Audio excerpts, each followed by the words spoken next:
요새 성범죄로 고소하는 것은 하나의 무기입니다. 실제 이것이 성범죄냐 아니냐가 중요한 것이 아니라 성범죄처럼 보여질 수 있느냐, 상대방에게 망신을 줄 수 있느냐, 상대방을 수사받게 만들어서 합의를 이끌어낼 수 있느냐가 더 중요한 시대입니다.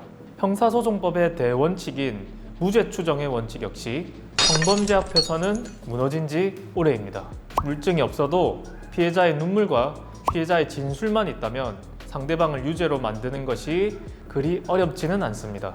변호사들 사이에서 나오는 말인데, 성범죄에서 피해자가 조금만 똑똑하면 상대방을 유죄 만들기는 어렵지 않다고 합니다. 무죄가 나왔다는 것은 피해자가 지능이 낮아서 그런 게 아니냐라는 묻지 못할 그런 소리까지 나오는 상황입니다. 충격적이죠.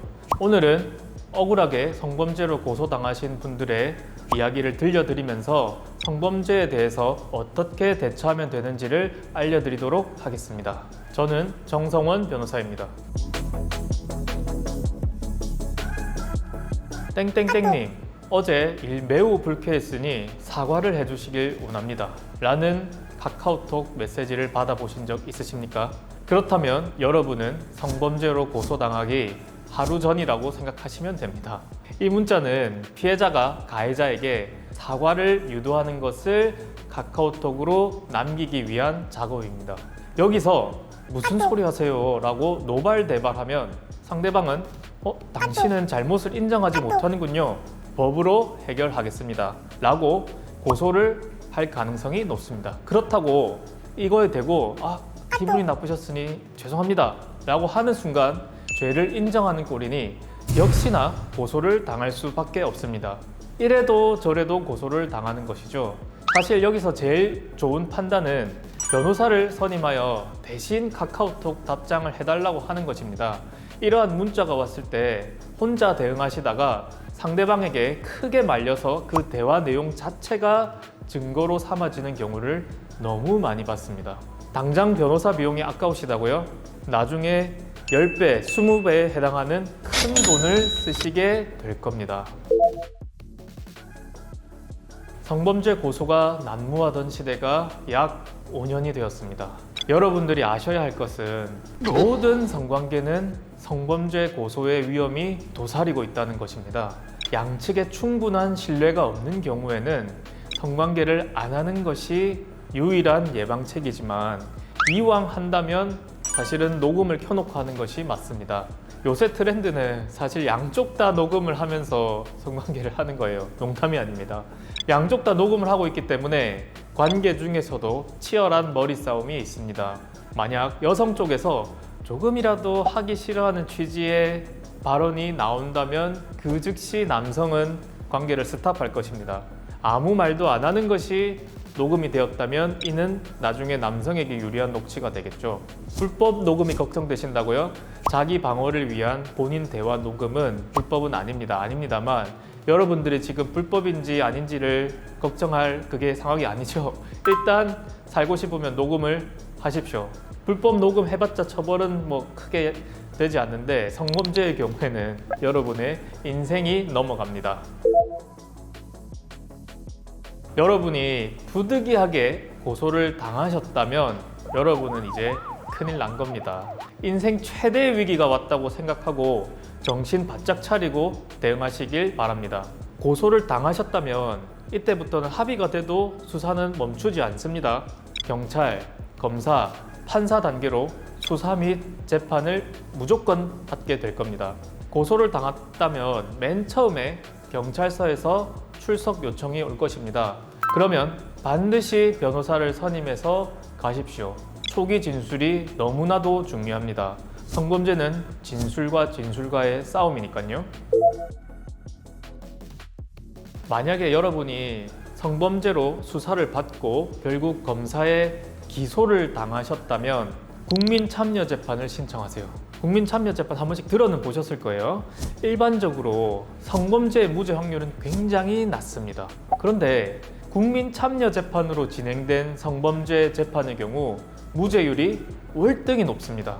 해마다 차이는 있지만 2020년도 기준에는 약 47%가 무죄가 나왔다고 하고요. 21년도에는 조금 내려가긴 했는데 22년도 기준으로는 다시 52% 되는 성범죄 사건이 무죄가 나왔어요. 그러니까 일반 재판을 했을 때 성범죄 무죄 확률이 불과 3%밖에 안 되거든요. 그거에 비해서는 월등히 높다고 볼 수 있어요. 배심원이 남성이든 여성이든 우리 일반 국민들은 성범죄를 약간 보수적으로 바라보는 편이 있습니다. 그래서 여러분이 만약에 수사를 받고 뭐 어쩔 수 없이 기소를 당해서 재판으로 넘어갔다면 첫 재판에서 판사님, 저는 국민 참여 재판을 받고 싶습니다. 이렇게 꼭 신청하시길 바랍니다. 이왕 설명이 나온 김에 국민 참여 재판에 조금 더 설명을 드리도록 하겠습니다.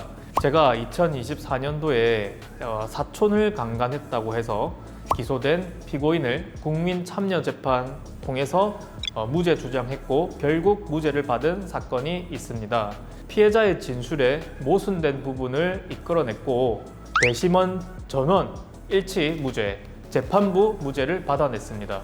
국민 참여 재판의 경우 사실 무죄 경험이 있는 변호사가 많지는 않습니다. 국민 참여 재판은 1년에서 약 2년 정도 그 준비기를 가지고 실제 재판 당일도 재판이 끝날 때까지 1박 2일 동안 진행되는 점, 변호사가 타 사건보다 훨씬 더 많은 집중력과 노력이 필요합니다.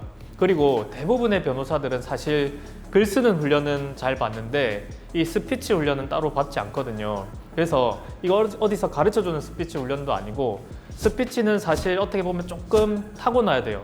순발력, 탁월함, 센스 이런 것들은 약간 저는 타고나야 된다라고 생각을 하거든요.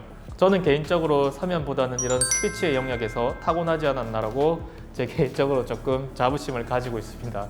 여튼 여러분들은 성범죄로 만약에 고소당하셨다면 국민 참여 재판으로 하는 것이 훨씬 유리하고 국민 참여 재판으로 진행할 때는 기존의 변호사 선임을 하는 것보다는 다른 관점에서 변호사를 선임하는 것이 맞습니다.